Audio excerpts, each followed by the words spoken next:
remember the great Irish rock band U2, except when they first started out, whether it was 3 people or 3,000, they give it everything they have.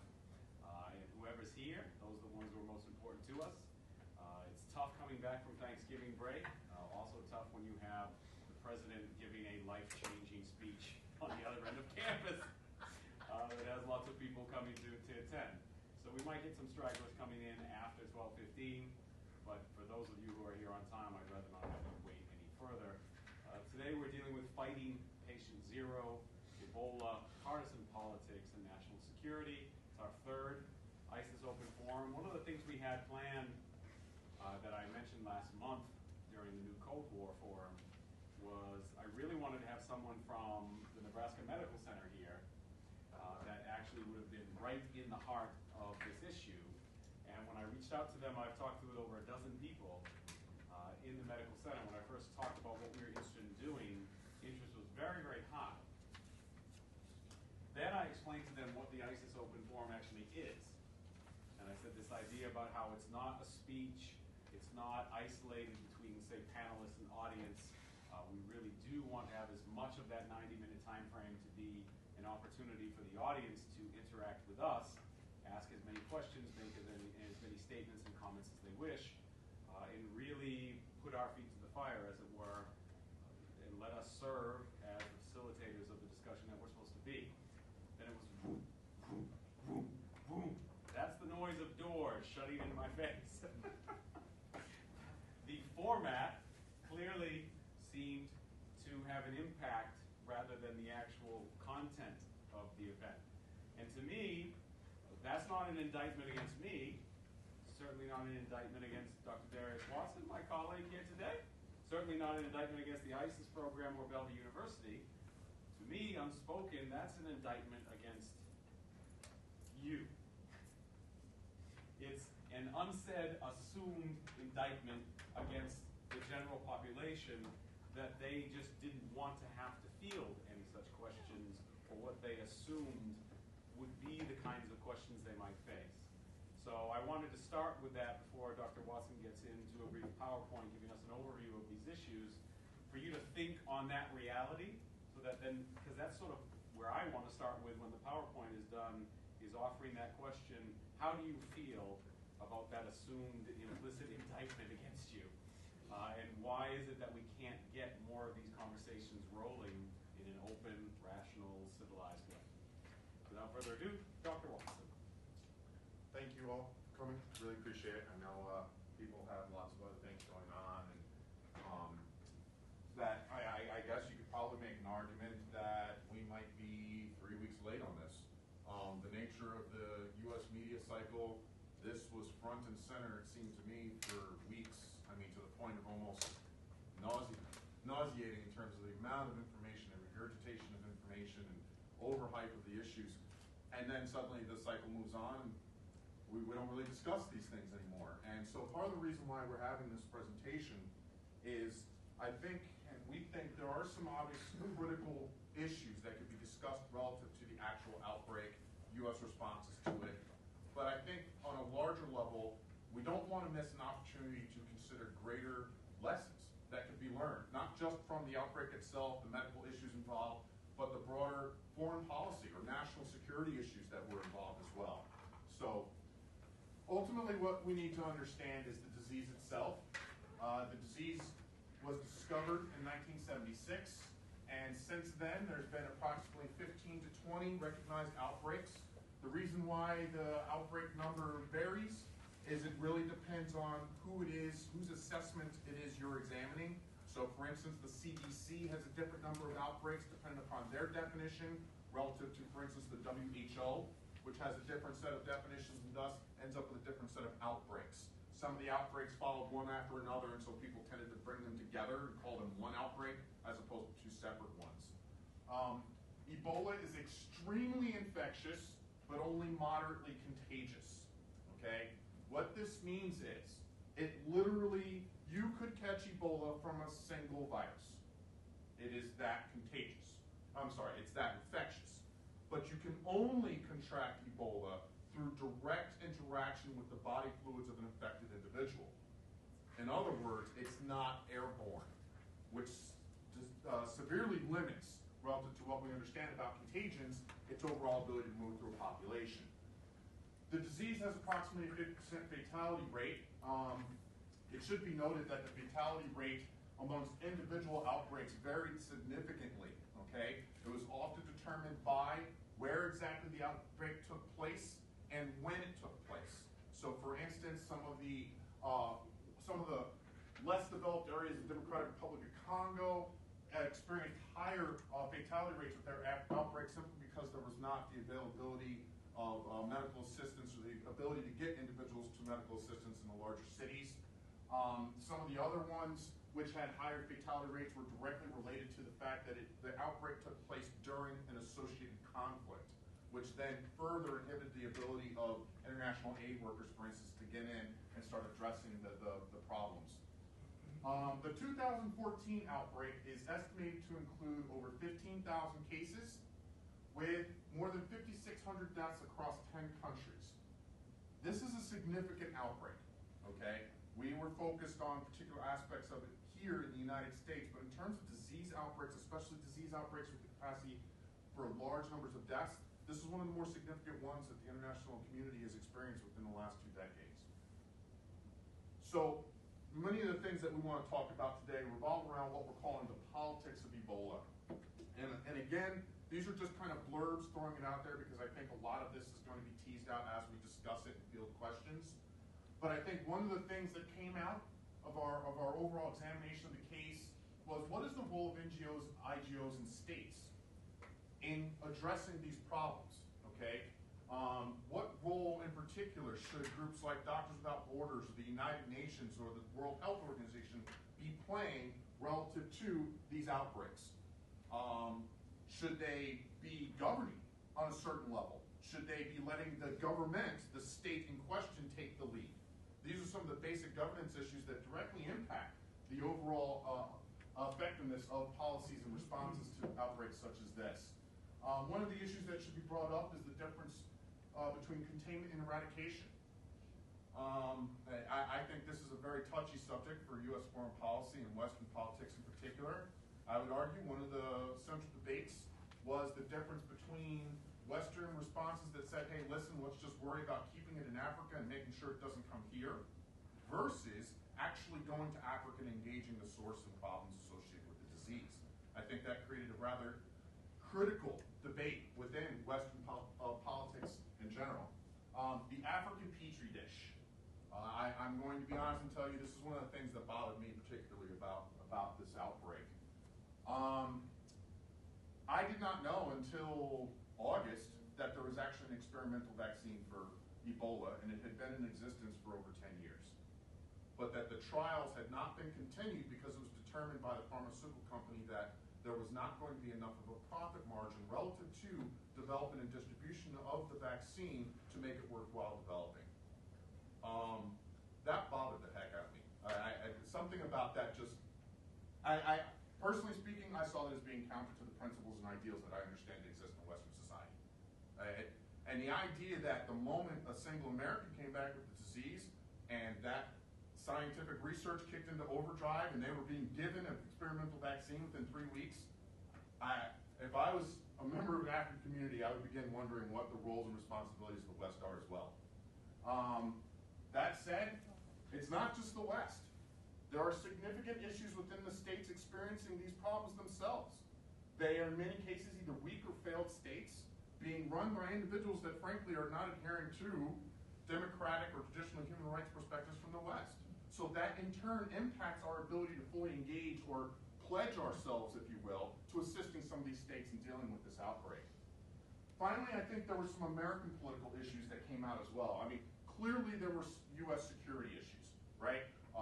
Whether or not, what should the policies be relative to air travel, to security measures at airports, how much should we restrict the travel or entrance of individuals that have been in these countries.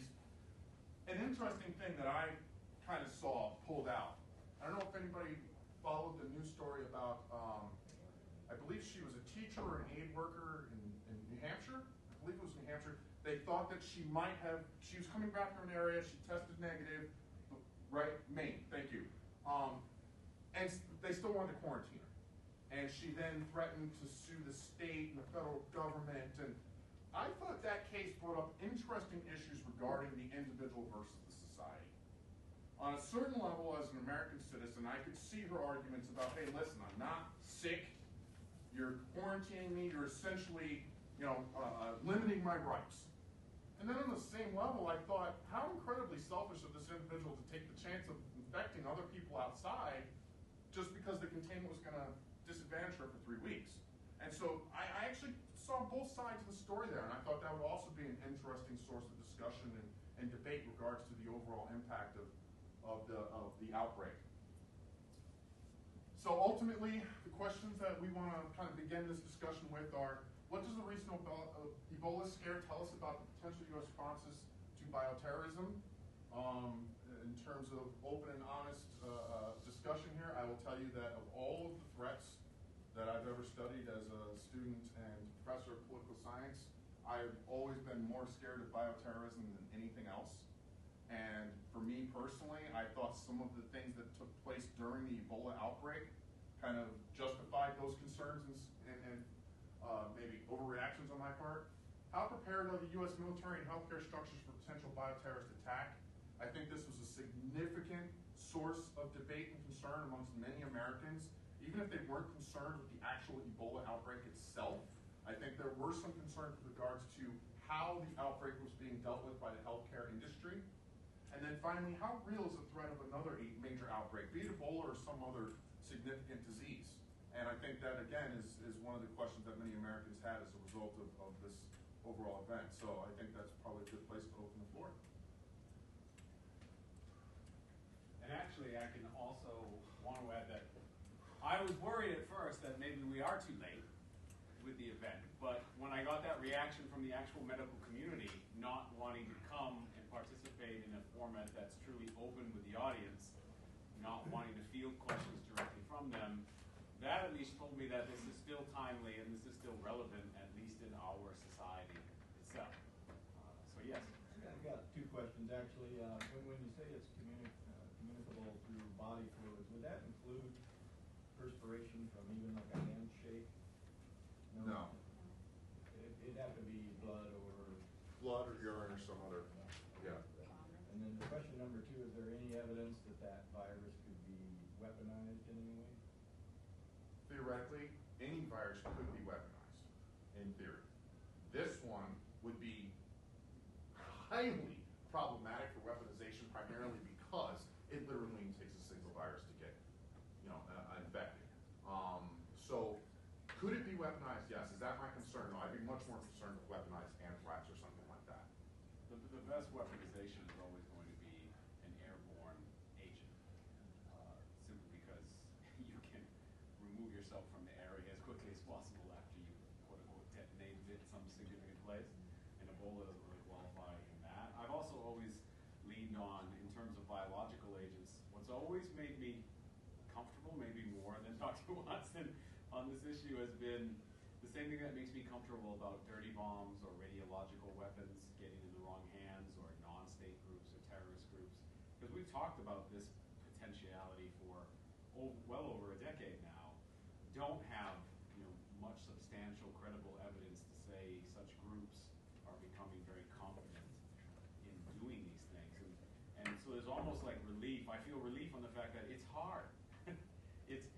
There's actual real talent involved in the medical community or in the radiological sciences community to be able to sort of ad hoc weaponize something that doesn't end up killing all of your own people before you can get it to some necessary target and kill others and keep yourself safe. So I'm still leaning, maybe that's naive on my part, I'm still leaning that it's going to remain for the foreseeable future hard, because that type of actual intellectual talent is hard to come by.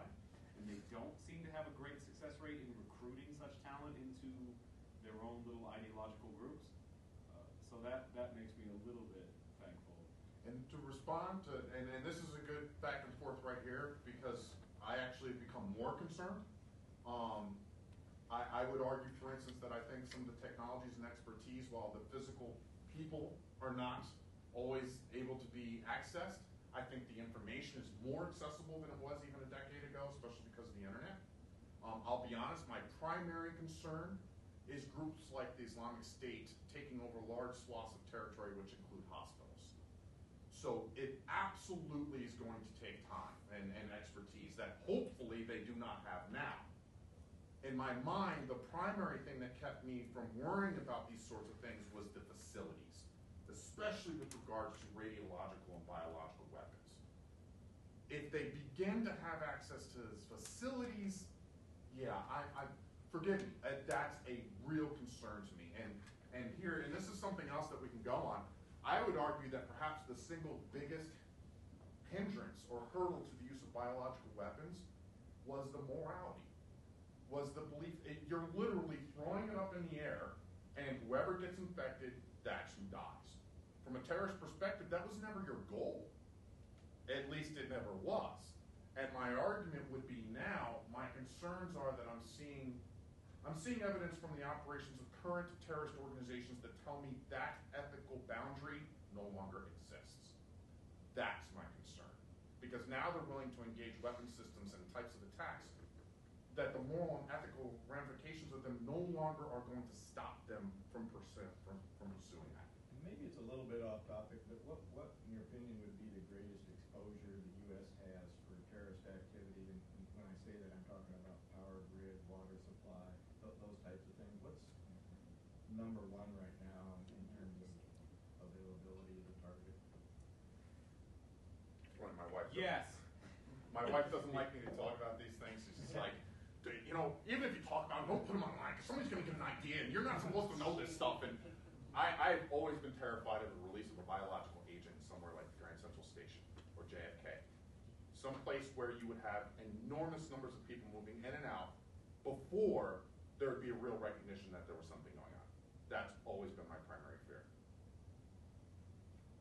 And I'm still not as, back and forth continues, I'm still not as nervous about that simply because not only is the competency issue, I think, really quite relevant, the availability, it isn't even just about facilities. I also think the actual number of possible relatively active agents that could be used to determine such things, there isn't actually a lot, ironically. It's all relative, of course, but in my opinion, it's not a lot compared to bullets or bombs or rockets or things like that. It's extremely rare in those terms, and so it's difficult to get, and it's hard to weaponize if you get it, and then harder logistically to put it in a place that's like Grand Central Station, where it could really be impactful. It's an awesome Hollywood movie, but I don't think it works in reality. I agree with everything you said. And the reason why I end up with more concern, the bullets, the bombs, the guns, they don't have the capacity for random destruction in my mind. And again, I go back to the reactions. What was worse about the Ebola outbreak in terms of stability of society? The actual outbreak and impact on our society, or the fear and the social reactions? That to me, and that's why I'm concerned. If I'm a terrorist, it's called the jiu-jitsu effect. I want to do this to make you do this. I want an enormously out of proportion response to make what I did to you seem more important. The Ebola outbreak to me seemed to be an indicator that says this is the kind of response that you can expect from this type of attack. Go ahead.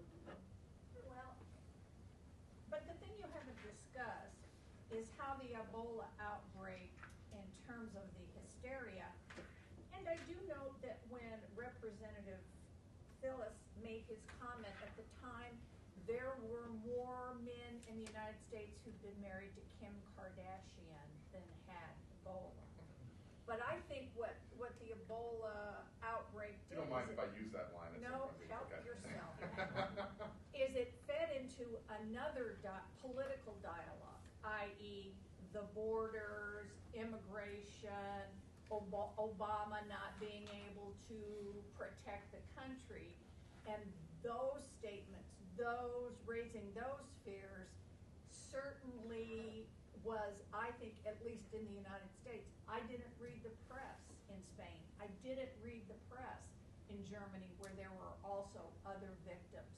but certainly in the United States, it got conflated with a number of political strains that were ongoing, and I think a high percentage of the hysteria was a reaction to that, as opposed to the reality of the Ebola as a threat to the United States. I just want to keep it also so it's connected with our people who are online, because someone is piggybacking on that comment from Sean, saying that the thing that scares him the most is who or what could be brought into our country through our borders, in particular things like Ebola, and another one, I don't think it's feasible for the military or healthcare systems to be especially prepared for bioterrorism. If, for example, there was an aerosolized bioweapon, how can they prepare to contain it, which is a little bit what we've been talking about. But I think you're referencing what has always bothered me the most during the fall when it came to Ebola, which is, I just called it the stupidity of Ebola instead of the politics of Ebola. Because there's the lack of knowledge, and almost in America, it seems, the lack of a desire to pursue knowledge about the actual threat, how much of a threat, in what way, how can you personally be better prepared. But when in Dr. Watson's PowerPoint, they showed one of those signs in front of the White House, I believe it was, or maybe the Capitol, about stop the flights, right?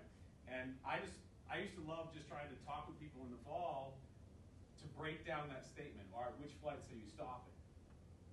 Well, obviously, any flight that was, say, in West Africa can't come to the United States. There really aren't any flights that come to the United States from West Africa. They go to Europe first. They go to Europe first. So are we stopping every flight that comes from Zurich and Berlin and Frankfurt and Amsterdam and Paris and London? Because that's where they would have been. And they obviously, if they're going to expose us, they expose them Western Europeans first. But I didn't hear anyone call on, better not be any Western Europeans led into this country during this Ebola thing. It was only Americans who were in West Africa or West Africans. They can't be let in. That to me was just, or I'll be nicer, a lack of logical rationality in the thought process of the people who are panicking. There's a similar thing, the nurse in Maine, I had the same thing. When you first hear it, just the headlines, if you just read the headlines, nurse refuses to voluntarily accept quarantine. And everyone has the same reaction. But then I read her statements in reality, and I thought, well, maybe there's some detail that I'm missing that I should know about. There really wasn't actually a detail. But she was just simply, I'm a nurse, and I know the symptoms, and the fact is, the 21-day thing is just the ultimate safety window. That symptoms actually usually will appear before 21 days. That's 10 days. Just if you get outside of 21, you're good. So her reality was saying, I loved her quote, and I'm not necessarily saying I'm supporting it, but it was an excellent debate point. She's saying, I'm not letting you infringe upon my civil rights when you're not coming at me with any science.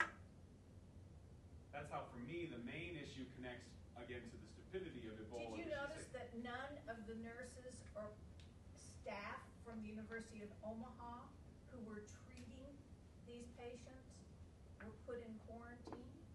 At night they left and they went home to their families. So I think there was also, again, I think there was some politics going on. A couple of governors that wanted to be seen as Hyper-vigilant. defending their, when again, within the United States, nobody else was taking that view.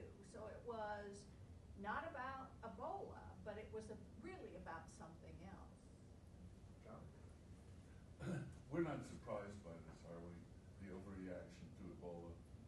But see, I mean seriously, we overreact to anything. but see, Anything to at me, all. if But you're a terrorist, that's what you want. I know that. And so that's my Yeah, concern. but to me, Ebola, I could see people sitting in a room somewhere going, all right, man, we got something now to use. There's a certain segment of the political population that says, okay, we've got another hammer to mash Barack's head with.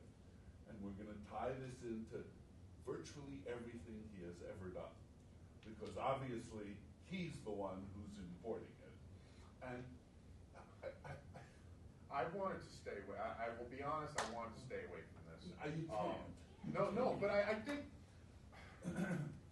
and it's Africans who have it. But I mean, yes, We all know that you're he's from absolutely Kenya. right that it ties into the immigration issue. It tied into political threats that have been. It ties into the anti-Obama sentiment. It does, but I guess my hope was that we kind of Avoid that. well, because I mean, It's too easy? there's no absolute truth. No, I understand. Okay, in my mind, the reason why I don't engage in any of those discussions is because the simple truth is neither side can prove themselves to be 100% Okay. correct. So why keep going back and forth? Okay, I wanted to add one more thing. Yeah. What are you most scared of? Yeah. Imagine if the Islamic State had the cyber capacity of the Chinese government. That scares me.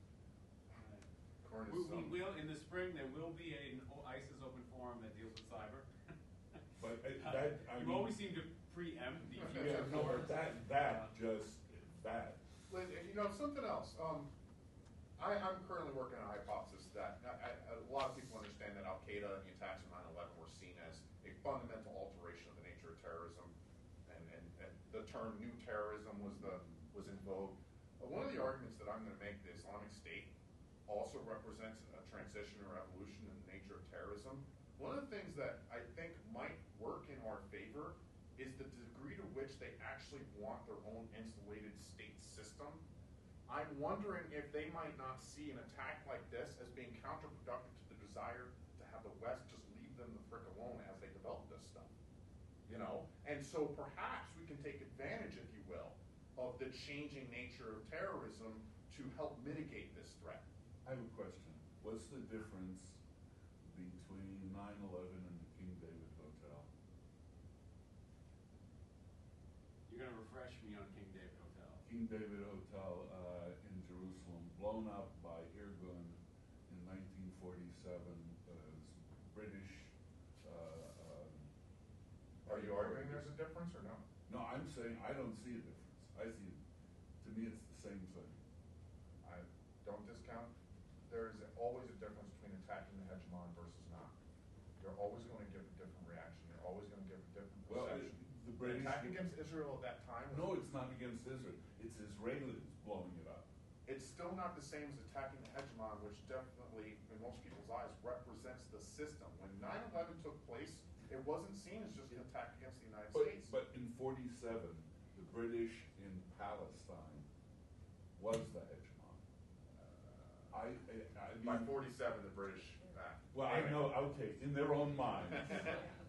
Yeah. I'm trying to figure out how to formulate this question, but it seems like if the Islamic State hired a good PR firm, they'd do just as much damage. They have good PR. Because of.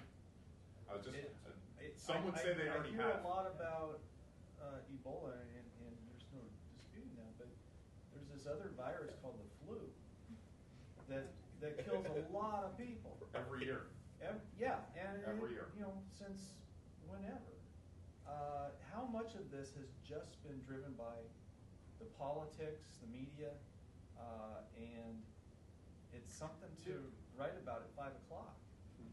I think actually, I love your comment. I also think it still backs up my naivete, so I shall continue being happily naive, that the flu would be a much better weaponized agent of bioterror if you can alter it just enough. We're worried about it happening randomly, actually, is what I hear in terms of medical communities, that there might be some version that emerges that's resistant to everything we've done in the past, and that's going to kill, again, millions upon millions of people, and nothing to do with an actual group agent trying to spread it around.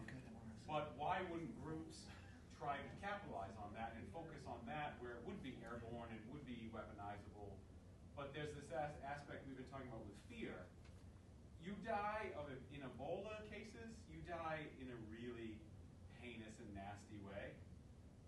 Not that dying in any way is not heinous and nasty, I suppose, but It's extremely. there's a level of fear and panic through the manner in which you die from Yes. Ebola that, rightly or wrongly, I think American society has not equated to dying of the flu or complications from a flu. And that might be, for me, why terrorist groups haven't capitalized on it. Because it doesn't have the same scare factor, it doesn't have the same fear factor, it's not, and it doesn't have, dare I say, the same sexy factor as That's far as it. being And, an attacking you know, agent. just looking at the U.S., just the sheer number of cases in the U.S. is minuscule. And look at the investment that these institutions have made in treating these people. The conversation is, once the university here in Omaha came out with the cost for treating their patients, who's paying for that? You know, guess what, folks? You know, belly up. But, you know, where's that money coming from? So, I guess, and I don't What's think driving the smart ass, reaction? but, you know, where's that coming from? Why the impetus to treat just a handful of them? I think it has a lot of shock value, and again, it's something that's newsworthy. Well, there's two different things. There's an impact on maybe our security on that level, and everybody's joining in on the protocol too, because we just went from 4 institutions to 34 institutions. Let me get in on the game too, because you know there's millions of bucks to be had. I would argue two things. My own opinion with regards to foreign policy is that 9/11 created a very simple principle within the U.S. foreign policy establishment: never get caught off guard again. And if that means overreacting to this stimuli, that's fine, as long as we never find ourselves completely surprised again. That would be my one. The other aspect of what you're talking about in terms of why do we spend so much money to treat what might theoretically be a very low incidence of a disease, and I think it goes back to the nurse in Maine. To what degree individual versus society matters. And I would argue that for Americans, the simple truth is it doesn't matter if I'm the only one in the country that has this disease. I live in a country that should afford me the ability and the right to pursue whatever methods necessary to cure myself. It doesn't matter if it costs $150,000, $350,000. And I'm pretty sure that most people probably can't read these. So I want to share with these for the whole audience as they come in as well, as most of these are actually ISIS students in remote locations. What is the biggest difference as far as national security between sending our military overseas, set up triage units, et cetera, to help fight Ebola where it's originating, or not letting people or persons that have flown from other countries into our country?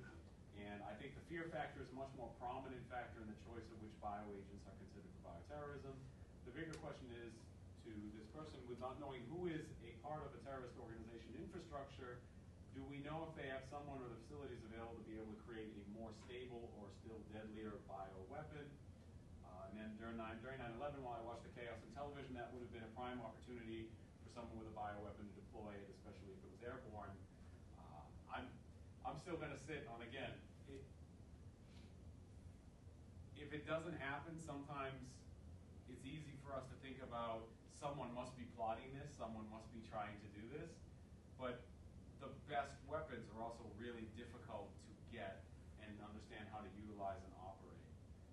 I really believe in the strength of the best weapon we have in this case is actually intellectual talent and ability.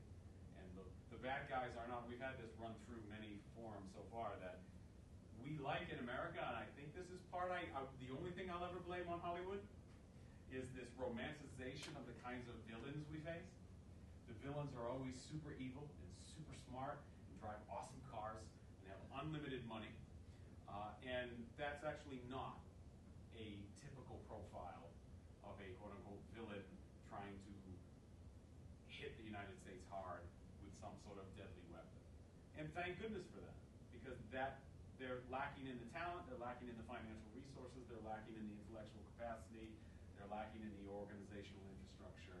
And I hope that some of it is just because it's difficult to do, some of it is because we're actively campaigning against such organizations on the slide, behind the scenes. If you can put up that meme I showed you, because June, you had mentioned something about the angle, and I think John, you also mentioned about, there is a domestic angle to this, and I'll read it if you can. This is what I really got interested in with Ebola in the fall, because this is not intellectual, this is clearly ludicrous, but I saw this meme more than I care to desire to understand across many different social media venues. It says, step 1, Ebola comes to America. Step 2, the virus spreads. Step 3, the government decides to quarantine the general public for their safety. Step 4, cities go under martial law. And the last step, people are forced out of their homes into FEMA camps and the extermination begins. And I saw other similar memes that connected this to the development of an actual vaccine. Because what they were really saying is, you can't make, because we're sort of in an anti-vaccination phase right now as well in America slightly. Some segment of America is. And so they're saying, they're going to come up with a vaccine and make me take it, but there's something wrong with this vaccine. I don't want you putting that in my body. So I'll say no, which means you'll have to quarantine me, which means people are forced out of their homes into the FEMA camps and they get back to the extermination begins. And that extermination was definitely going to happen under who? The current president, not the future Republican president that they're hoping for in 2016. This has already happened. These steps. Where are you going with that? You know where I'm going with it. These are the exact steps. They've already happened. I mean, it's not that long. What? What are you talking about? This is the Holocaust. Oh, Jews- we thought you meant it's happening right now. No, Jews come to Germany. The virus of. But how do I link that to understanding American reactions to the Ebola outbreak? Because we're not so very different. Because we're. Then Nazi Germany? No, than anyone. Than anyone. The same thing could have taken place in a number of places. We are not so very different. If you ring our bell the right way. Forgive me, I actually would, something that was brought up. Yeah. The United States was not the only Western industrialized country to experience this. I understand. Spain did not react the same way. France did not react the same way.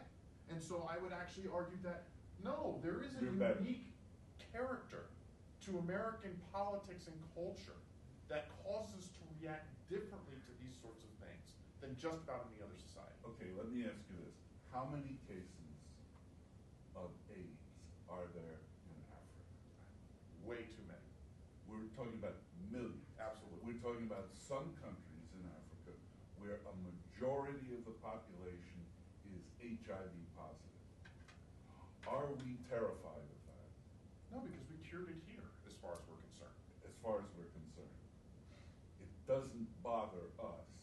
And who are the people that we're most happy that were cured of Ebola? And who are the people who, it's just tough to. But again, I think this goes. Listen, right? There are people in this room that have accused me of being a bleeding heart liberal. So, okay, I should put that out there and say I, of all people, absolutely operate with at least a basic level of sympathy for other cultures. For instance, cultures experiencing this. Yeah. At the same time, I can't tell you that the United States' responsibility, first and foremost, is to go in and cure the disease in West Africa. Didn't say what. So where's the balance? That to me is the real. We can talk about the insensitivity of the West towards problems in West Africa. We can talk about weak and failed states in West Africa and their inability to take care of themselves. But that conversation's been going on so long that I think at some point we need to begin to decide whether or not. There is. This is not the genesis of my remark. My remark is this kind of scenario is not that outlandish. Give any group of people the right set of circumstances. I mean, can anyone take seriously the notion that people looking for work, leaving Guatemala, are bringing Ebola into this country? Yet we have a congressman who's willing to suggest One that. congressman who didn't even get elected because he said that. You don't know that No, Louis Gohmert would I give don't you- know that he didn't get elected. for that reason. No, Louis Gohmert would give you the same line. I mean, Rick Perry gave you the same line. it's we have two traditions. Lots of immigrants come here and we hate the people who come here until they discover a new medicine or something. It has always been that way. There's a couple things running through my mind right now, so I got to unpack them before they all get too mixed up in a muddle and stew. There are two things, actually, I find very typical in the United States that are sort of sort of divergently opposed to one another. This is the idea of, the only thing I could think of coming in this morning was this, like, the kingdom of heaven America, which is that we represent the best to all things, to all people, and we like to project that image abroad, but not just in terms of pure propaganda, but in the sense of, so we are the ones to step in, right? We take that responsibility upon ourselves much more so than any other country on earth. True enough. We are the one. And at the same time, maybe this is more domestic, purely domestic, but we could find this, I'm sure, in our politicians, saying it in foreign policy speeches and stuff, that fortress America. So we are both inevitably pushing ourselves out there, while also there's another side of us saying, please close the doors and the walls and keep everybody out. In that, we've never, I don't know how many people have ever really seriously taken a look at that dichotomy in terms of trying to reconcile it. Ebola, to me, this fall, brought those two things front and center, because I only think the only reason Omaha became part of this was because it's part of that American tradition at its finest, which is that we have the facilities, we have the talent, we have the intellectual ability, and we have the compassion to make that difference. So yes, you do come to the United States, and we will take care of it, and we will keep it contained, but then we run into this alternative view within the country itself of what if you lose containment, right? Or what if we don't know how, what if a mistake happens, or someone was not careful in the facility, and then they go home, as someone mentioned it, and all of a sudden, now Omaha is infected. Some of us at least thought this, at least for a moment, when the cases were coming to Omaha. So, I hope that facility is really as elite as it proclaims itself to be, because we're not putting anyone in quarantine. So that thing really makes a difference to me as far as trying to reconcile the two. I've always been fairly admiring of, when done in the truly compassionate way, that version of America of, we wish to be a beacon of proper interaction, proper help, proper aid, not in any kind of cynical, manipulative way. And I've never been very sympathetic to the fortress America. You know, we may have been this in 1700 and 1800 to get to where we are, but we are who we are now, and we don't need any more development, so shut it all down and let's just stay behind these walls. That never has really appealed to me that much personally. Speaking of Omaha, if the last patient hadn't died, do you think that UNO would have been more likely to come and talk here? I honestly think no. I don't think that's the issue. I really believe, I think it's that I think scares them more. That maybe they've come, and I'm sorry to speak for them, but I think it's easy access to some of the really ludicrous social media type rantings and ramblings to come across that, to be exposed to that, especially if you're actually in the medical community actually dealing with this problem. I'd imagine if I've come across it so easily all throughout the fall, I can only imagine they might be even more susceptible to seeing it or having someone show it to them or tell them about it. And I could see then maybe a desire to say, you know what, I'm sure you mean well, and I'm sure you're very serious about it, having being civil and being professional and respectful, but I don't want to bother. I don't want to take that opportunity. If Ebola did tend to catch hold in this nation, and let's just say there was 2 or 3 or 400 people that had it, and maybe in Omaha there's enough where the biocontainment units can't handle it, what is the medical community's response to that, and the government's response going to be if it looks like it's kind of getting out of control? You ever seen the movie Outbreak? Mm-hmm. Never seen Outbreak? I think that's where 75% of most Americans have their understanding. They knock us. From. Right. They Here knock comes the us. FEMA camp. Now, as much as it's a Hollywoodization, you're not going to find the cure to Ebola in a monkey in the backyard of California house. Right. That said, they absolutely would throw up a National Guard quarantine around the city before you could blink. That would happen. But it would have to happen. If we saw an outbreak of 400 patients, again, talking about the time, so I mean, we're talking from 0 to 400 in 10 days, you know what? All hysteria would then be justified. But that's I not think the happening. campus is quiet now. A couple quick comments. America needs to look out for itself, as every nation needs to look out for itself. America's acting as a big brother to everyone is one of these reasons that these conflicts are happening. I don't think you can have it both ways. No, you can't. And I'm going to ignore the Obamacare statement altogether. I need to say, I real quick, this is not an either or. I would have to respectfully disagree. I think the debate between American isolationism and American internationalism has been at the center of our foreign policy for 200 years. Okay? And if you argue that you can't have both, you've never studied the history of World War II or the Cold War. Yes, we fought the Soviets in a very realist, material, militaristic way. At the same exact time, we established the United Nations system. So to me, those are the sorts of things I look at and say, we can have it both ways. We can protect ourselves while still playing the role of the dominant actor in international politics. And if that dominance requires us to start responding to disease outbreaks like this, then that's what we do. Kim, I was just going to say, to back up to your comment about UNO being here, I just want to clarify, it's University of Nebraska Medical Center, which is distinctly different than UNO. Right. And I think the reason why, the last patient that died had a whole host of, he was already in multi-system organ failure before he even got here. He came intubated, he came in a capacity that he probably wasn't going to recover. I mean, I think the biocontainment unit knew that getting into it, that they were going to eventually meet a patient that they could not care for.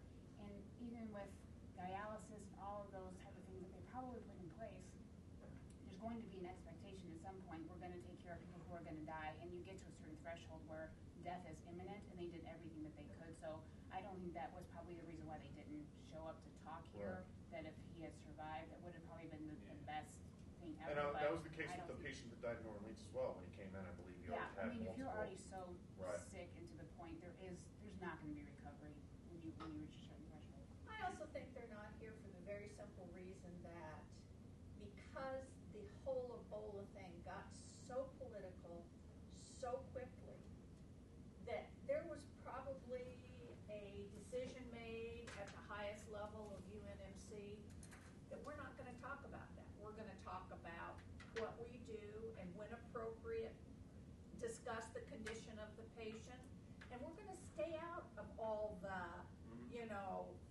political swirling around.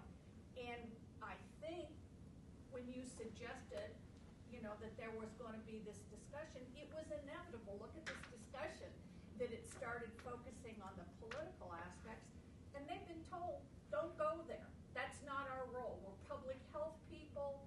We're not going to get into that. And I think, quite frankly, that's the right decision for them. With respect to how involved the U.S. should be in this Ebola case, if the goal is to make sure that Ebola doesn't come over here, I'm pretty certain that the only way we can do that is if we go over there and make sure that we work with the people in that area to make sure that it gets eradicated in that area. And we have the capacity to do that. We've already sent some military personnel over there to try to engage that. There are some really simple preventative things we can do in the long term to help prevent outbreaks like this, like simply making sure these people have better access to clean water and sanitation. Because I think that's how a lot of this gets spread in those areas. But how would you respond to the comment that was put on? America should take care of itself, and the other countries should take care of themselves. We are taking care of ourselves by taking care of those other countries. And Lend-Lease. I like the argument, but it's not one that I think is widely heard. Well, I think the rest of the world also kind of looks to us to be able to walk into certain places since we've done it so many times in the past. Why not have that expectation? Well, I would argue that ultimately one of the things that we're not always willing to engage as the hegemon is the reality that responsibility is not always based upon choice. You're responsible because of your position, not because of the individual decisions you made. So we have responsibilities to carry out regardless of whether or not we really sought them out. Kim and John. I was just going to say, speaking as a nurse myself and looking at this from a healthcare perspective, that I think sometimes we, speaking I guess as a nurse, I'll speak on my behalf, aren't equipped with the tools to be able to be successful. We're not taught in nursing school. You're taught the basics of how to prevent infection. You're taught the basic things, but there are multiple breakdowns in the healthcare system that would allow things like this to occur in the masses. And I think when the nurses were talking about, their civil liberties and I should be quarantined and those type of things, it's like, how did the episode in Dallas happen? There are so many systems that are broken within the healthcare system that I don't think people, unless you're embedded in it and work with those type of patients, the biocontainment unit, that they don't want to broadcast their dirty laundry to the world saying our systems are broken. We're here to take care of patients, but we don't know how to do it well.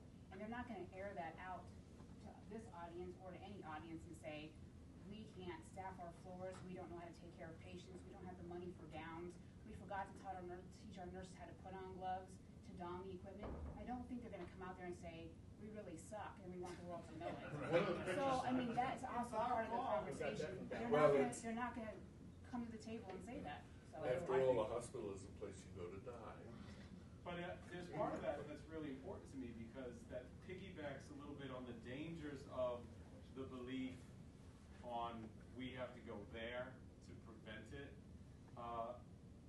Things when it comes to highly infectious diseases, your best effort at containing it is having an incredibly advanced and highly technical and efficient infrastructure to do that. And as much as I admire and commend the U.S. military and its ability and its desire, I'm not sure you can simply up and take, say, the American medical infrastructure and put it in place in Guinea or Sierra Leone or Liberia. They can help contain certain things, and I know that's not what you were saying, but there's a sense of one of the reasons we do better is because that infrastructure is there, and that infrastructure is not in the other places. And that makes it a very difficult fight. One of the things that was coming up as we were sort of reviewing for this event, it's fascinating to see, for example, it's called Fighting Patient Zero, but in this particular case with this outbreak, most of the international medical community believes they know who Patient Zero is, which fascinates me, and they trace it back to a 2-year-old girl in Guinea. But what most people don't realize is that 2-year-old girl in Guinea died almost literally 1 year ago.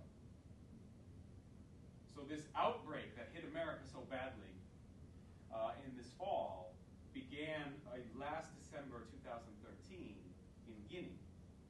And in mid-November was the last American treated successfully. There are no Americans, as far as we know, at this point in time, in the United States with Ebola.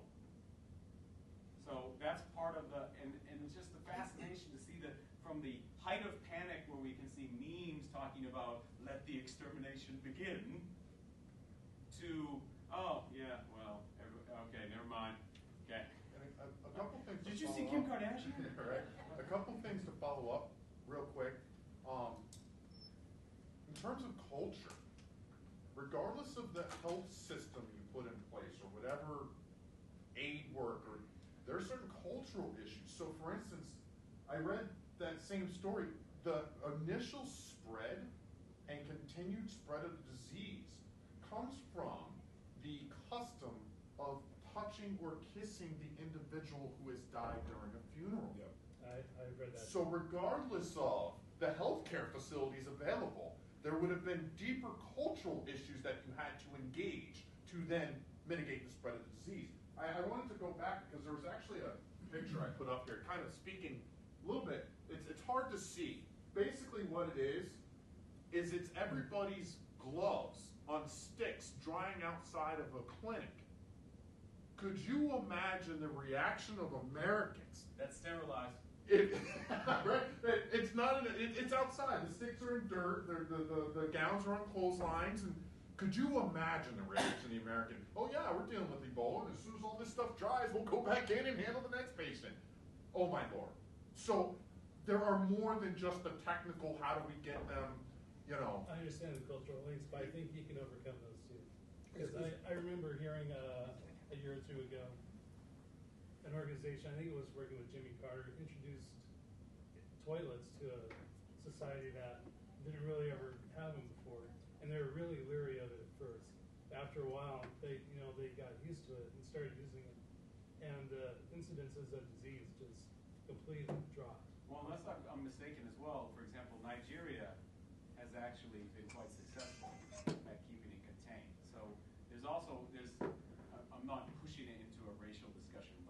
there's definitely an ignorance part of this in the sense that the only country able to contain would be the United States or Western Europe, when right there in the middle of this Western Africa outbreak, there have been some Western African countries that have been extremely limited in their exposure, and that's not just because, well, I guess the Nigerians were just lucky. They themselves have adapted some of those procedures you talked about, of being more aware and more vigilant in their own personal exposure and how they interact with others. I think you And can that still- seems to make a big impact. I think you can still respect the cultural traditions, but you don't really want to just tell people throughout the window. That's just respecting their culture, and they're not going to do that. But I think if you explain to them, the causality here, maybe they will, they'll find some way to But compromise. again, so for instance, there was a problem in many of the clinics because people were seeing a direct correlation to bringing their loved ones or family members who they thought were sick. They would then be looked at by a Western doctor, and then lo and behold, they were sick. There were riots at some of these clinics, and these people were attacked because of these cultural misunderstandings, if you will. Something that I think has not been fully highlighted within the Western media at all, and to me, this is almost more of an important bottom line than just about anything else we've discussed. This represents a larger outbreak by a factor of 20 than any other previous Ebola outbreak. The same with the casualties. And I could be wrong, but I'm not sure we Check still. the stat. Check well, the, we have you some, look.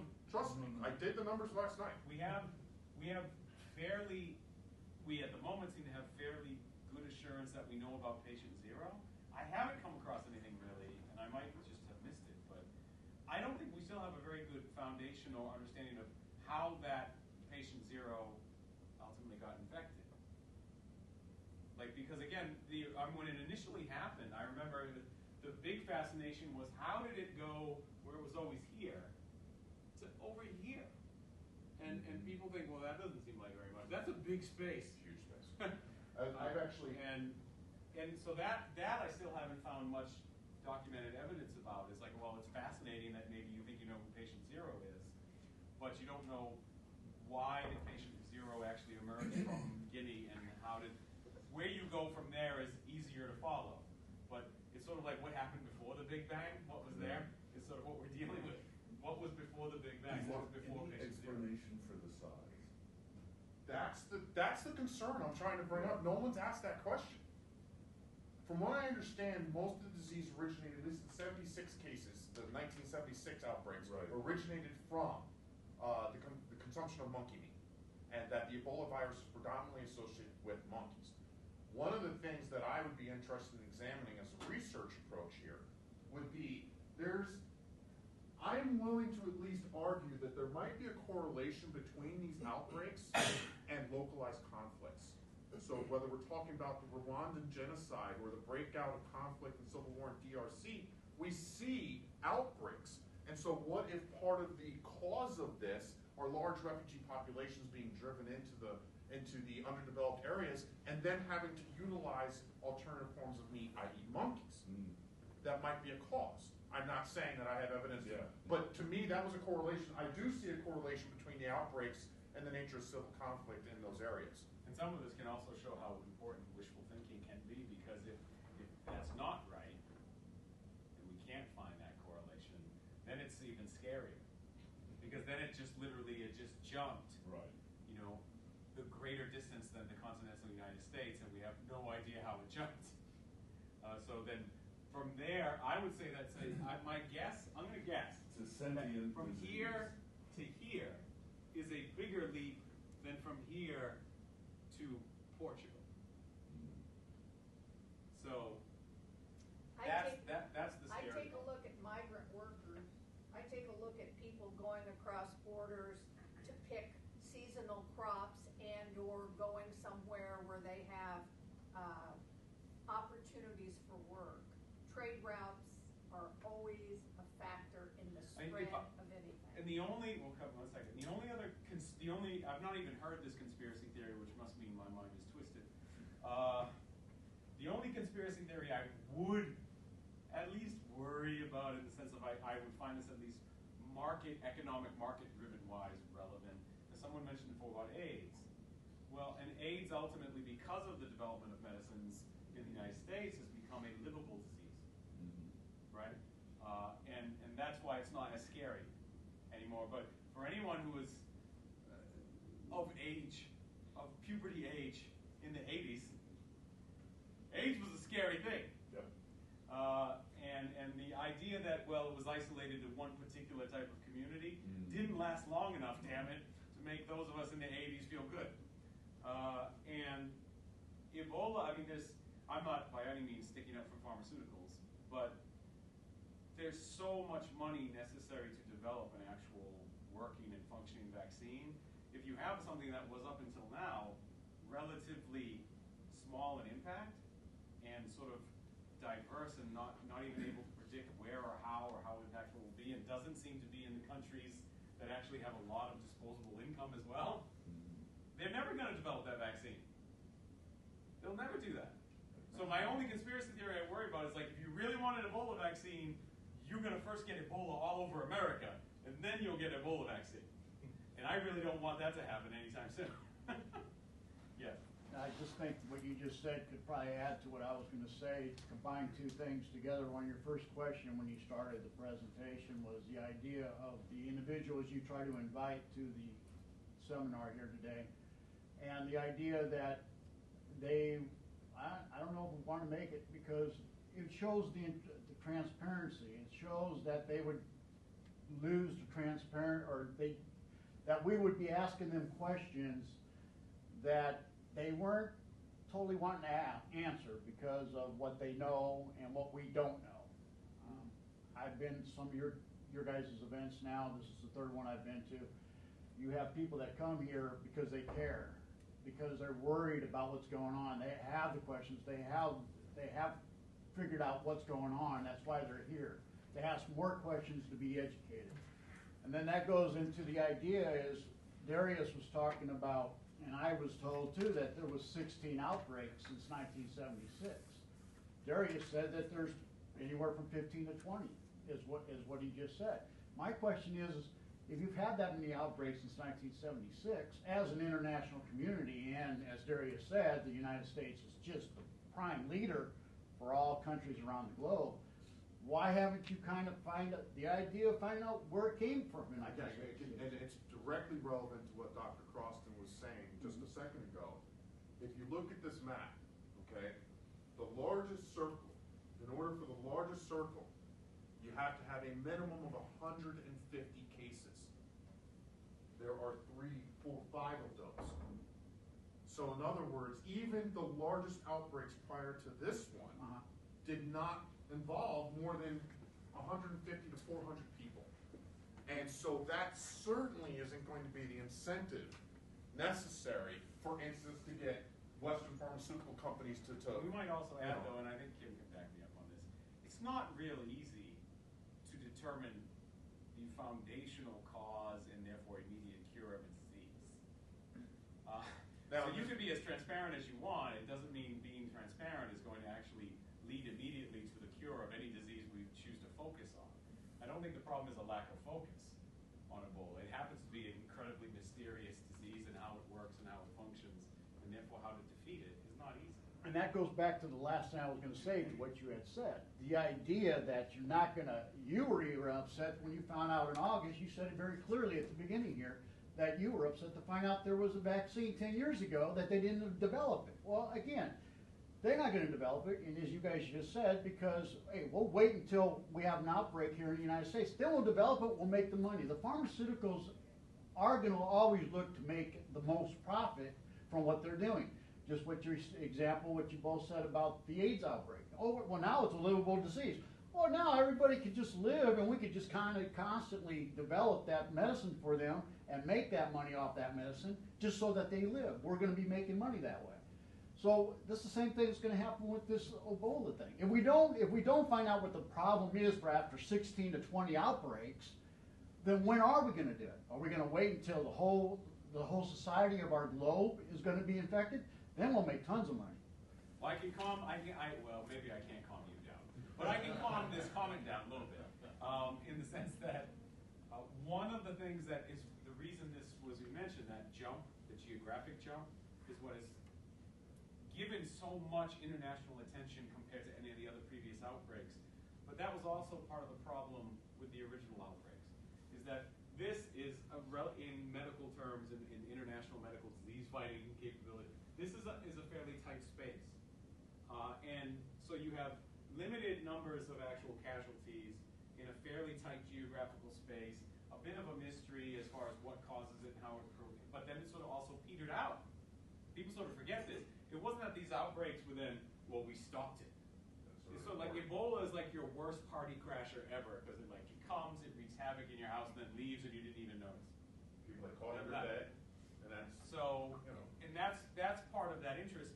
The jump I've always found to be actually probably what was the most inspiring, for lack of a better term, aspect of the disease this time around that made more international groups want to watch. Because again, if you can go from the middle to the edge, it's a smaller jump to go from the edge up, and then people get very concerned if it goes from the edge up.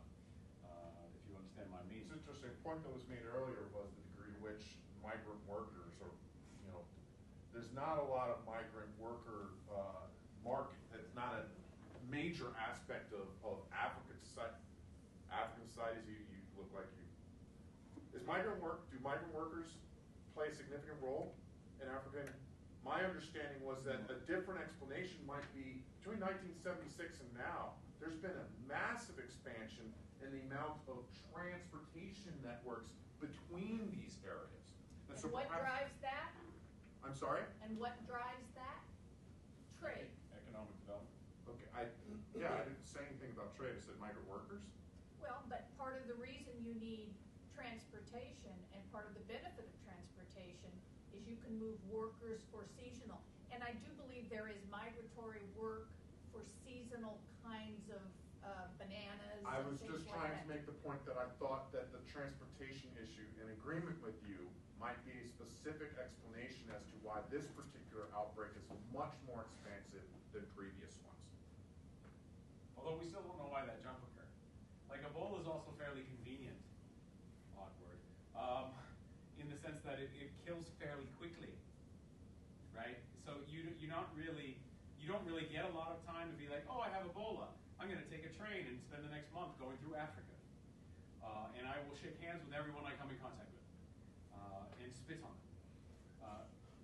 That Ebola isn't that friendly, right? And that's so part of its deadliness, as far as once you actually have full-blown symptoms, is also part of, I would suspect, is also part of its sort of mini containment and how it peters out within local communities and small local villages, historically speaking.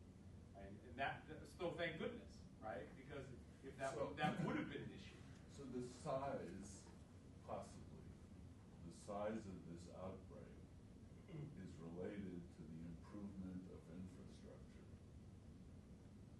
With the size of this outbreak, Of a particular the part of Yes, infrastructure. an improvement in the transportation infrastructure from Central to West Africa. It's just a theory. It Okay, makes because for sense. the record, having studied Zambia Yeah. 5 years ago, I can tell you as of 5 years ago, the percentage of Zambian roads that were paved. Zero. Okay, so it's just a theory. because I've also read medical studies that are examining migration patterns of bats. Yeah. Yeah. That the animal Yeah. migration patterns might Yeah. be. So it might not be the human variety that we're most concerned about. You had your hand up quickly. Yeah, as a quick question, as far as the color schemes, I guess just my own curiosity, what are the different, I see 4 different colors, what do they mean in regard? The weapons like that. That's, Ebola Zaire, Ebola Sudan, Okay. Ebola Ivory Coast. Okay, and then I guess I do have a question too. I think any sort of outbreak that's gonna happen, especially in the US, is gonna just cause mass hysteria. Like I remember the swine flu when that came out. So optimistic. Well, like when the swine flu came The out. avian flu. Yeah, in North Dakota, it went so far as people were playing beer pong, they would not drink out of the same glass because they thought they didn't get swine flu. Now you know it's out of serious, control. people. When we can't share beef. When the communal aspect of beer pong goes down, The society America is is on the verge of collapse. Well, I guess my question is does the mass hysteria that we almost invoke, I guess 2-part. Firstly, does it assist us in kind of generating a internal response? And then secondly, as far as the international community, how does that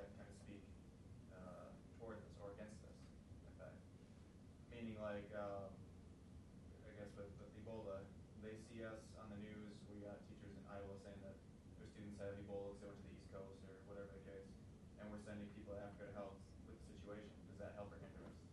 My question. If that makes sense. One of the things for me has always been time and knowledge usually are the best weapons against hysteria. And it's always, that's the fight. Hysteria's fight is usually with time and knowledge. Because the more time that passes in the fall, what stopped it was, and I remember, because I had plenty of people, I'm sure Dr. Watson did the same thing, I had plenty of people write to me asking, do I have to be worried about this? Right, like, is there really like a national security problem with this disease? Like, should I be concerned about where I'm at? And universally, without going into detail, maybe this is the condemnation against America as a people. I never went into real detail because I didn't think I knew no one really wanted the detail. They just wanted the right answer. And in this case, thankfully, the right answer was the answer they wanted, which is no, do not pack up your family and move to the Arctic Circle. Just hold on, relax. I guarantee you it won't spread. It is under control. We have the abilities. And that's all they wanted to hear. And thankfully, in this case, time and knowledge seem to prove that part out. For me, I posted the statistics and data on the Ebola outbreak and then posted next to it the yearly statistics and data from the CDC relative to the flu. It's not even close in terms of deaths, infections, the amount of cost and the impact on the healthcare system. It's not even in the same ballpark. One thing I do want to address is I'm going to tell you honestly that the hysterical, the constant kind of 0 to 150 drives me nuts. It does. That said, I guarantee you the healthcare system's ability to respond to a similar outbreak will be better in 12 months than it is now. It might be 5%, it might be. The nature of our hysterical overreactions is that we don't just throw it on the wall to see what sticks. We take the other wall to make sure that something sticks. And the result is, on some level, usually improvements relative to the original problem. For me, I thought the most overblown problem after 9/11 was port security. I thought the way in which that was promoted as, oh my God, we got to check every. I thought it was the most ridiculous. I really did. I thought that was political maneuvering. Mm-hmm. That said, our port security is definitely better now than it was before. Did we need to spend as much money as we did on it? Probably not. Did we need to use scare tactics to get it done? I don't know. But I can't argue with the reality that the overreaction did lead to improvements. And I have to argue, or at least assume, hopefully, that we'll see the same thing in this instance as well. And there's something, I'm sure there are psychological studies that have actually examined this. There's something about disease as an enemy that is particularly scary to anyone, I think. I don't know if anyone remembers this, but I was actually in graduate school in London when London had an outbreak of the flesh-eating virus. Do you remember that at all? In the, like early to mid-90s? And I'm telling you, I really shouldn't admit this, but it just so happened that right at that moment when it was at the peak of newspaper accounts and things like this, and we don't know what it is, but 3 people I think at that point had actually died, had been hospitalized fairly early, but ultimately still succumbed to this disease. I ate something and broke out in hives, and I don't have any allergies at all. I don't even want to tell you how ready I was to cause some major freaking panic on the streets of London. I was ready to run 10 miles against the local clinic. I was in China during the bird flu outbreak, and I got the flu the last weekend, and I was convinced, I can't go home, I'm going to get everybody sick in my house. There's always something I was in Toronto during SARS. If you remember that from early 2000s. There is something very unique about what happens to a society when there's a quote-unquote disease that they don't understand and seems fairly deadly. So I don't want us to sit there. I'm not trying to make light of the panic that maybe people felt originally when it comes to Ebola, because we know it is a fairly nasty disease. If you do have it and you don't get treated, that your death will not be pleasant, and you'll get to share it amongst your friends. But at the same time, that knowledge is still necessary.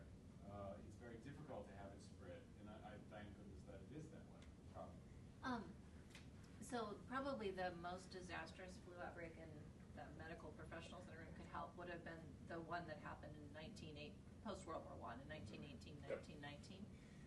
When I was in high school, I actually worked at a nursing home where there was a retired couple who went through, that they survived the Spanish flu, but they remembered it. So now that we don't have people around to remember that anymore, does the flu just not get as much respect? So why don't we respect the flu like we should? Or does the flu need to mutate so you bleed out your nose? Bingo. That's it. No, There I, must be- listen, it's there the must sim- be love. Listen, There must be love. I mean, Okay. we live in a society where I worked in food service for a long time, and anybody that's ever walked in a kitchen, there are 3 different pictures. Don't come to work at this or this or this or this. Yeah, you call your manager and tell him, hey, listen, my stomach's not doing well this morning. I can't come to work. Right, try that one. Yeah. And so I You're think out of to a work. degree, you do it. It kind of feeds into what Dr. Carlson was saying. Your head has got to explode. Right. You know, it's a 0 to 150 kind of thing. So the flu is ignored because, well, geez, I can catch flu. You can catch flu. I had flu And last there's, week. Well, I was just gonna say, it's one of those things that I think is the nature of how the symptoms present. I mean, flu, you get pneumonia, and then you die because you can't breathe. I mean, there's other things like norovirus, there's SARS, there's all kinds of things that are debilitating that in the healthcare world, you know, you put them in isolation. We do the same things you would do for Ebola, but we just don't talk about it. So, I mean, we go through the same C. diff, all of these that are spread every single day that are happening at UNMC and Methodist that we just don't talk about. We just happen to be talking about this one Just today. out of curiosity, what was your perception? I mean, I know personally that you're deeply involved in healthcare. So what was your perception of this? What were your thoughts as it unrolled? You know, I guess as a nurse, knowing how nurses talk, and it spread pretty quickly. And I think the biocontainment unit, they've been practicing this for years. They're 10 years ahead of the curve, so I had no doubt that people would come in, get treated, and leave, and it wouldn't be a big deal. When I saw the events in Dallas, I wasn't surprised. I mean, I honestly was like, no, I'm not surprised. They didn't handle it. The nurses didn't see the symptoms. So in a way, I wasn't shocked. Was I shocked by how the media spun it? Absolutely, because generally stuff like that happens all the time. I mean, in healthcare, it happens all the time. We see people with heart attacks, we let them go home, then they stroke and die, but we don't see that in the paper. That happens every single day in our healthcare system. It just happens to be that it's Ebola. You bleed out your nose, you bleed out your butt, and then all of a sudden now it's a big headline story. So I wasn't shocked. I think how it was treated in the media was mishandled. It increased fear and increased anxiety that it didn't need to, because horrible things happen in healthcare all the time. We just don't write about it in the paper. I feel comforted. I mean, I'm just being honest. We have that, so there's like a triple threat to me when you just even scratch the surface of just so much information on this issue. And it is a national security issue from the sense of not the diseases themselves, but the societal reaction and how it might impact the regular, normal. If anything, it's like the only real 9/11 analogy I would do in this case for this would be, what was Bush's reaction that he often got lambasted for after 9/11? Yes. What do you as Americans, what do you have to do? Shop. Shop.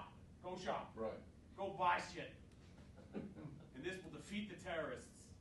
In some ways, this actually is an accurate analogy to me. Is like when there's an outbreak, what do? Take precautions, be vigilant, but still act your normal everyday life, and don't let it be a disruption to society. But in juxtaposition to that, I admit freely, when you read, you hear 3 different things. One, the simple idea of like this case. What happens when something that we thought was once sort of geographically specific and contained suddenly jumps and moves and migrates to a place we've never known before? Then it must mean it can do it again. So that's scary. What about just the natural evolution of viruses and bacteria and diseases that we're not actually ready for? So something new emerges that we've never had. And so therefore we're ill-equipped as a medical community or regular community to deal with it, because that will take research and investigation and millions upon millions of dollars in time. And then finally this newer one, there's 4. So really get scared. The anti-vaccination thing, so the idea we see more cases of polio now because of parents supposedly being misinformed about not do that. So we're actually returning old diseases back, which I think I was sort of talking about a little bit. And then the final one is the over-medication of people. for simple things that we should let our own bodies fight off, but we don't. So that then really important antibiotics and things like that become useless. So then other simple things become deadly again. So when you just scratch the surface of those areas, this is actually a more dramatic version, but probably the least one out of the four. Like it seems like the other three scientists seem to think are probably more likely to be a problem than this one. So there's like panic inside of hope.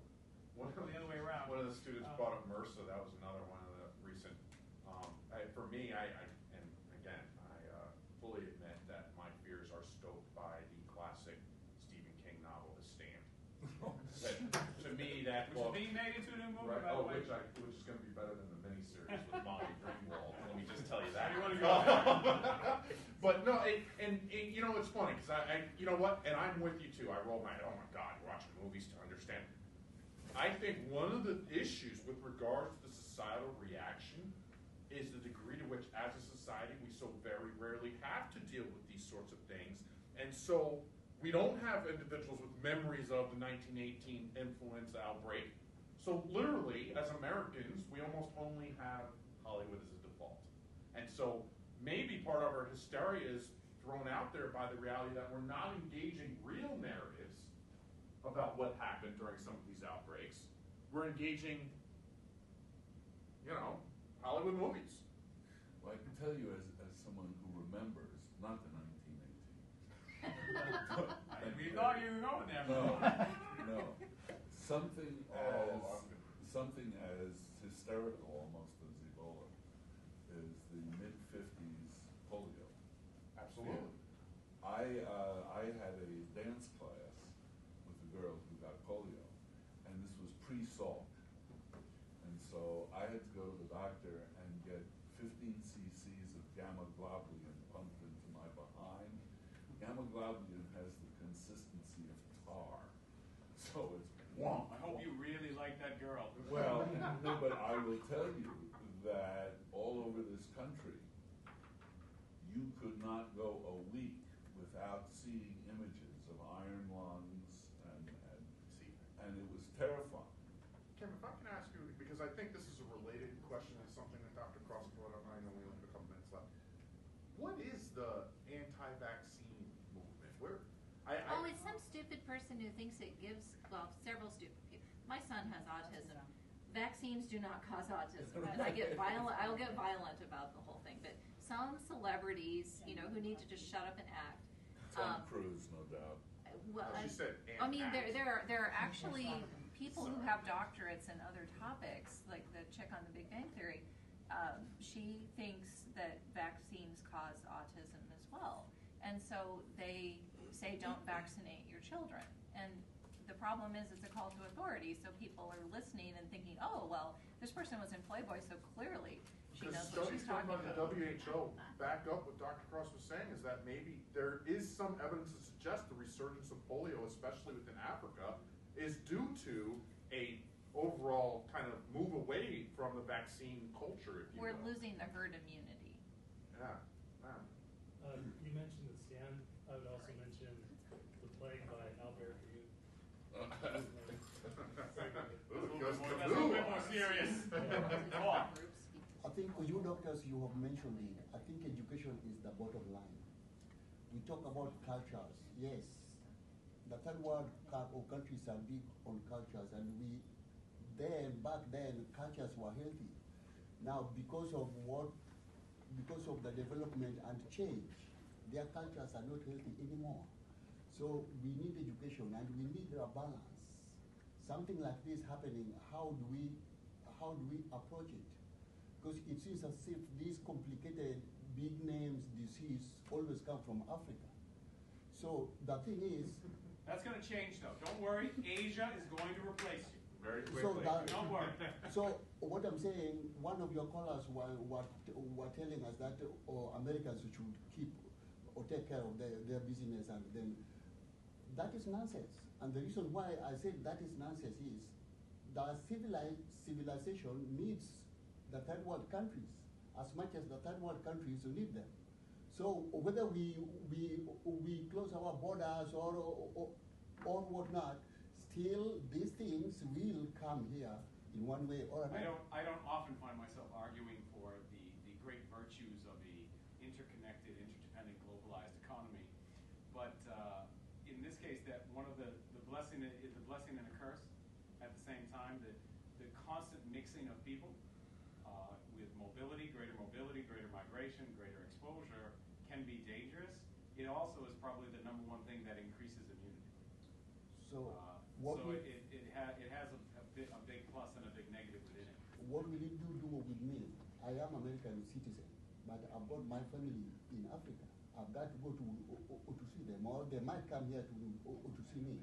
So that means if there is no connection in any way, where will that leave me?